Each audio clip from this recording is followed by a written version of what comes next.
প্রস্তুত থাকবো। ঠিক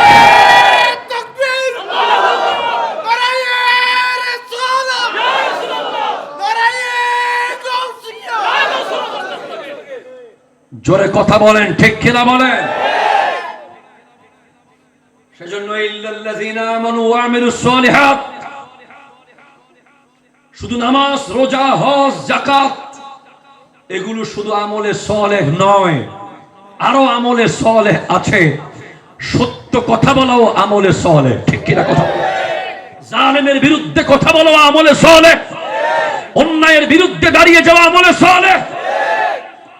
প্রয়োজনে আমার আল্লাহর শানে যদি কেউ বেয়াদবি করে, আমার নবীর শানে যদি কেউ গুস্তাগি করে, ওই ভারতের হিন্দু পুরোহিত যখন আমার নবীর শানে বেয়াদবি করেছিল, আমরা ঘোষণা দিয়েছিলাম প্রয়োজনে আবার তলোয়ার নিয়ে বদরের মাঠের মতো নামতে প্রস্তুত থাকব। কথা চলে বলেন, ঠিক কিনা? বাংলাদেশেও কেউ যদি উগ্রবাদিতা ছড়াতে চায়, জঙ্গিবাদ ছড়াতে চায়, সে যেই দলের হোক, যেই মতের হোক, সে আমার ধর্মের হোক কিংবা অন্য ধর্মের হোক, কোন সন্ত্রাসের জায়গা শাহজালালের বাংলাদেশে হবে না। ঠিক কিনা কথা বলেন? এই দেশের শান্তি সম্প্রীতি নিশ্চিত থাকবে। আগেও ছিল, অতীতেও থাকছিল, এখনো আছে, ভবিষ্যতেও থাকবে। এদেশে হিন্দু, মুসলিম, বৌদ্ধ, খ্রিস্টান সবাই আপন আপন তাদের উপাসনালয়ে উপাসনা করবে, আপন আপন কাজ তারা করবে। প্রত্যেকেই একে অপরকে আমরা জীবন বাজি রেখে তাদের জানমালের নিরাপত্তা দেব, কিন্তু মাঝখানে কোনো অপশক্তি আমাদের সম্প্রীতি নষ্ট করতে আমরা দেব না। ঠিক কিনা কথা বল? আমরা স্পষ্ট বলি, সন্ত্রাসের কোনো ধর্ম থাকতে পারে না। সন্ত্রাসের পরিচয় শুধুই সন্ত্রাস। কোন ধর্ম মানুষ হত্যার ব্যাপারে বলে না, ঠিক কিনা বলেন? কোন ধর্ম অন্য ধর্মের উপর অনধিকার চর্চা করার নিয়ম কোন ধর্মে নাই। কোন ধর্ম অন্য ধর্মকে জোর করে চাপিয়ে দেওয়ার নিয়ম নাই, বিশেষ করে ইসলামে তো মোটেও নাই। ওমর ফারুক আজমের মতো হতে হবে। আমরা অনেক দিন সিদ্দিক আকবরের আদর্শে ছিলাম, আছি। তবে সময় যদি প্রয়োজন হয়, আমরা ফারুক আজমের উত্তরসূরি হয়ে আবার যুদ্ধ করতে প্রস্তুত। ঠিক? আপনারা কি ভয় পেয়ে গেছেন নাকি? সিদ্দিক আকবর কেমন ছিলেন? আমার নবী একদিন ক্লাস নিচ্ছেন,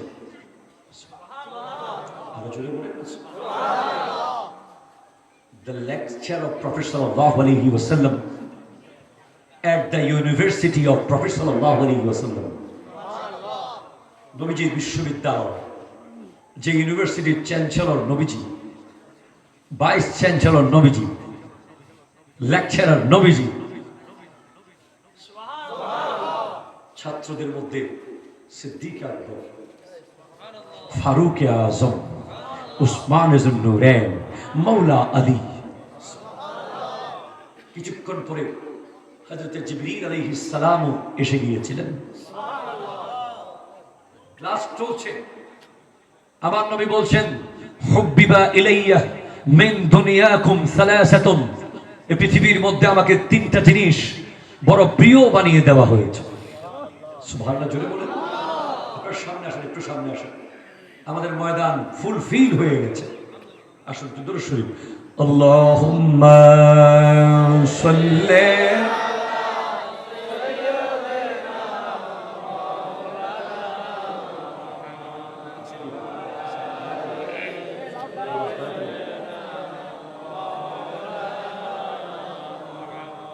সুবহানাল্লাহ ওয়াল হামদুলিল্লাহ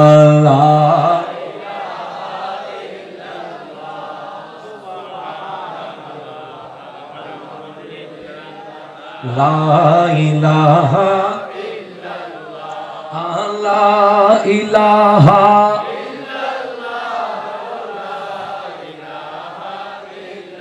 ইল্লাল্লাহ। চিৎকার দিয়ে বলেন না সুবহানাল্লাহ। হাই হাই হাই, আমার নবী বলছেন এই পৃথিবীতে আমাকে তিনটা জিনিস বড় প্রিয় বানিয়ে দেওয়া হয়েছে। এক, আন-নিসা, মা জাতি। এই পৃথিবীতে মা বোনেরা সবচেয়ে বেশি সুবিধা পেয়েছে, সবচেয়ে বেশি উপকার পেয়েছে আমার নবীর আগমনের পর, ঠিক কিনা? সেজন্য মা, বোন, স্ত্রী, কন্যা, এই চার ক্যাটাগরির হক যথাযথ আদায় করতে হবে। খালা, ফুফু, চাচি, যত রক্তের মা বোনেরা আছে তাদের যথাযথ হক আদায় করতে হবে, না হলে আমার নবী কষ্ট পাবে, ঠিক কিনা? জোরে বলেন। দুই, ওয়াত্তিবু, খুশবু, আতর আমার নবীর বড় প্রিয়। উজু চলে গেছে, উজু করে নেবেন। কারণ আমরা যারা আশিক আছি আমরা একটাই স্বপ্ন দেখি, আমাদের জান যখন কবজ হবে সেই মুহূর্তে আমার নবী যেন আমাদেরকে দিদার দিয়ে দেয়। তিন, ওয়াজুইলাত কুররাতু আইনি ফিস সালাত, নামাজের মধ্যে চক্ষু শীতল হওয়া। আপনি বহরম পাড়ায় এই গায়েবী আজানের মসজিদে নামাজ পড়বেন, আমার নবীর চক্ষু শীতল হবে মদিনাতুল মুনাওয়ারায়। নবীজিকে খুশি করতে চাইলে নামাজ পড়ুন। নামাজ নাই, নামাজ পড়ে না এমন লোক কোন দিন সে মুমিন বান্দাই হতে পারবে না, সে অলি কোত্থেকে হবে, সে ভণ্ড, ঠিক কিনা? কথা ধরে বলে। নামাজ ছাড়া যদি কেউ নিজেকে আল্লাহওয়ালা দাবি করে নামাজ না পড়ে, সেদিন ফেরিতে এক জায়গায় গেলাম, ওখানে নাকি কিছু মানুষ বলে জুমার নামাজও পড়ে না, তাদের বাবা নাকি নিষেধ করছে, তাদের সাথে তাদের বাবার নাকি কথা হয়ে গেছে। এরকম ভণ্ড বাবা, গাজা বাবা, লোহা বাবা, লাঠি বাবা, তালা বাবা, বাঁশ বাবা, গাছ বাবা, এসব বাবার সাথে আমাদের কোনো সম্পর্ক নাই, ঠিক কিনা? কথা বলে। আমাদের বাবা হলো যারা সত্যিকারের শরীয়ত তরিকতের শিক্ষা আমাদেরকে দিয়েছেন, ঠিক কিনা? এই দেশে সত্যিকারের ওলি আল্লাহর কোনো অভাব নাই, নতুন করে ভণ্ডকে ওলি হইতে হবে না, ঠিক কিনা? কথা বলে। এই জন্য নামাজ পড়তে হবে, ঠিক কিনা বলেন? আমার নবী তিনটা বলার পরে সিদ্দিক আকবর রাদিয়াল্লাহু তাআলা বলে, ইয়া রাসূলুল্লাহ, আমার তিনটা বড় প্রিয় জিনিস আছে নবী, আপনাকে আমার বলতে মন চায়।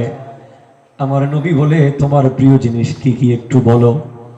সিদ্দিক আকবর বলেন, এক নম্বর প্রিয় হলো আন-নাযরু ইলা ওয়াজহি রাসূলিল্লাহি সাল্লাল্লাহু আলাইহি ওয়াসাল্লাম।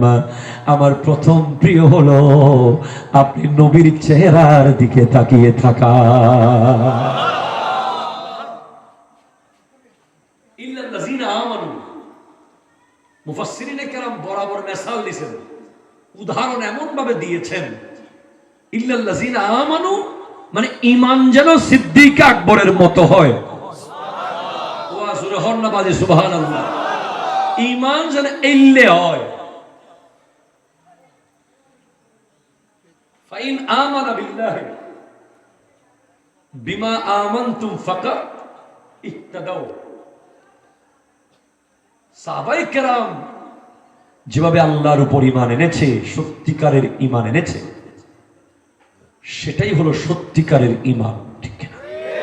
ঈমানের ব্যাপারে তাদের চেয়ে বড় কোনো আইডল নাই, সিদ্দিক আকবরের চেয়ে কোনো আইডল তো নাই। কারণ মুরব্বীদের মধ্যে সর্বপ্রথম ঈমান এনেছেন সিদ্দিক আকবর। এজন্য ওনার নামের ভিতরে সবকিছু আছে। আবু বকর, বকর শব্দ থেকে আর অনেক শব্দ বের হয়। বাকেরুন, বাকুরাতুন, প্রথম মৌসুমী বৃষ্টি, গাছের প্রথম ফল। কেন? সিদ্দিক আকবর হলেন ইসলামের জমিতে প্রথম বৃষ্টি। সিদ্দিক আকবর হলেন ইসলামের গাছের প্রথম ফল।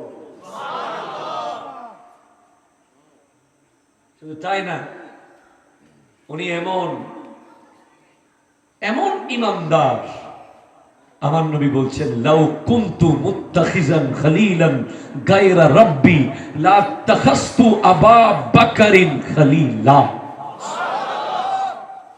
আমি যদি আল্লাহ ছাড়া কাউকে খলিলিয়তের মকামে, আল্লাহর সাথে আমার যে খলিলের সম্পর্ক, এটা যদি আল্লাহ ছাড়া অন্য কাউকে বানানোর দরকার হতো, ওই জায়গায় আমি সিদ্দিক আকবর, ওই মুহাব্বতের জায়গায়। আমার নবী বলছেন, আবু বকর ওয়াজিরি ওয়াল কায়েমু ফি উম্মতি মিন বাদি। আবু বকর হলো আমার ওয়াজির। আমার নবী দুইটা ওয়াজির জমিনে, দুইটা ওয়াজির আসমানে। জমিনের দুইটা ওয়াজির, একটা সিদ্দিক আকবর, একটা ফারুকে আজম। একটু জোরে বলেন না ভাই সুবহানাল্লাহ। আর আসমানের দুইটা ওয়াজির, জিবরাইল আলাইহিস সালাম আর মিকাইল আলাইহিস সালাম।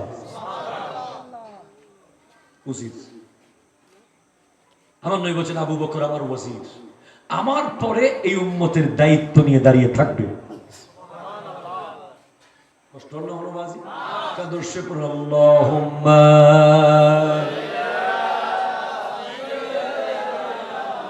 ওয়া আলা আলি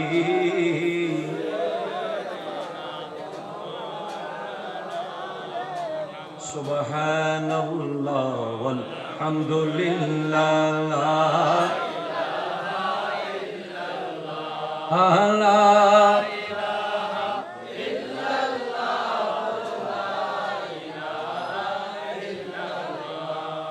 সুবহানাল্লাহ ওয়াল হামদুলিল্লাহ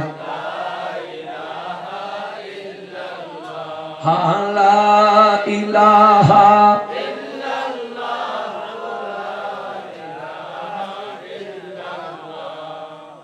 সুবহানাল্লাহ। জোরে বলেন সুবহানাল্লাহ।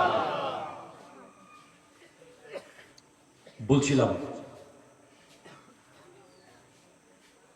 আপনি সিদ্দিকে আকবরের মতো ইমানদার হতে পারলেই বা তার অনুসরণ করতে পারলেই আপনাকে যুগ কোনো ক্ষতিগ্রস্ত করতে পারবে না। যতই যুগের মধ্যে বেহায়াপনা আসুক, যতই বাতিল আসুক, যতই বদ আকীদা আসুক, যত রকমের ফিতনা আসুক, আপনি একজনকে ইমানের ক্ষেত্রে ফলো করেন, সিদ্দিক আকবর। এখন আপনি কেমনে ফলো করবেন ভাই? আপনার বাসায় তো সিদ্দিক আকবরের জীবনী গ্রন্থই নেই। আপনার বাসায় আছে ফিজিক্সের বই, কেমিস্ট্রি, বায়োলজি, জিওগ্রাফি, গ্রামার, কারণ আপনি সূরা আসরের তাফসীর পড়েন নাই। যদি পড়তেন, মুফাসসির আপনাকে বলে দিচ্ছে ইল্লাল্লাযিনা আমানু দ্বারা আল্লাহ সিদ্দিক আকবরকে বুঝিয়েছেন। তো আপনিও তখন বুঝতেন যে আমার ছেলেও, আমার মেয়েও, আমার পরিবারও জানুক আবু বকর সিদ্দিকটা কে, কেন তার এত দাম। আশেক বড় সুন্দর লিখেছেন, বলে আমার নবীকে ওই গারের মধ্যে হিজরতের রাতে গর্তের ভিতরে আমার নবীকে সিদ্দিক আকবর ডেকেছিলেন, আগে নিজে ঢুকে গর্ত সাফ করেছিলেন। তো সিদ্দিক আকবর রাদিয়াল্লাহু তাআলা গর্ত পরিষ্কার করে নবীকে ডেকেছেন। ওনার কাজ হলো গর্ত পরিষ্কার করা। আপনিও সিদ্দিক আকবরকে হৃদয়ের গর্তের ভিতরে ঢুকান, উনি আপনার কলবের গর্তটাকে পরিষ্কার করে নবীজিকে ডেকে নেবেন। আল্লাহ, ইয়া রাসূলুল্লাহ, ইয়া গৌসুল দস্তিগীর, জিন্দাবাদ। আমি কি বলবো, শুধু 10 জন সাহাবা জান্নাতের সুসংবাদ প্রাপ্ত। প্লিজ খেয়াল করুন, আমার দিকে খেয়াল করুন। সাহাবাদের মধ্যে সবচেয়ে বড় উঁচু ক্যাটাগরি হলো 4 জন, খুলাফায়ে রাশেদা। তারপরে সেকেন্ড ক্যাটাগরি হচ্ছে 10 জন, আশারায়ে মুবাশশারা। তারপর থার্ড ক্যাটাগরি হলো আসহাবে বদর। এই 10 জন লাগবে না, 10 জনের শুধু একজন আমার নবীজি ইরশাদ করতে লাগলেন, আসহাবি কান নুজুম, আসহাবি কান নুজুম বিআইহিম ইক্তাদাইতুম ইহতাদাইতুম। আমার সাহাবা হলো আকাশের তারার মতো, তাদের যে কোনো একজনকে অনুসরণ করলেই তোমরা হেদায়েত পেয়ে যাবে। দুঃখের বিষয় হলো, এটা এমন যুগ যখন একটা দল আমাদের ব্রেইন থেকে নবীজির সাহাবাদের চর্চা, সাহাবাদের মোহাব্বত, সাহাবাদের আলোচনা কেড়ে নেওয়ার জন্য বিশাল বড় বড় প্রোগ্রাম করছে। ঠিক কিনা কথা বল? আমি বললে আপনি অবাক হয়ে যাবেন। এখন প্রথমত এই বিশ্বে একটা বড় বাতিল ফেরকা আছে, শিয়া। কথা বলবেন না আপনারা? আমি ছেড়ে দিচ্ছি। শিয়া, যাদের মেইন টার্গেট হলো আহলে বাইত রাসূলের মুহাব্বতের নাম দিয়ে সাহাবায়ে কেরামকে ছোট করা। তাদের কিতাবগুলো আপনি পড়ে দেখেন, তারা সিদ্দিক আকবরকে অবৈধ খলিফা মনে করে, তারা ফারুক আজমকে অবৈধ মনে করে। সিদ্দিক আকবর আর ফারুক আজম এই দুজনকে যদি অবৈধ বানাইতে পারে দুনিয়ার সামনে, তাহলে বাকি সাহাবা কোথায়?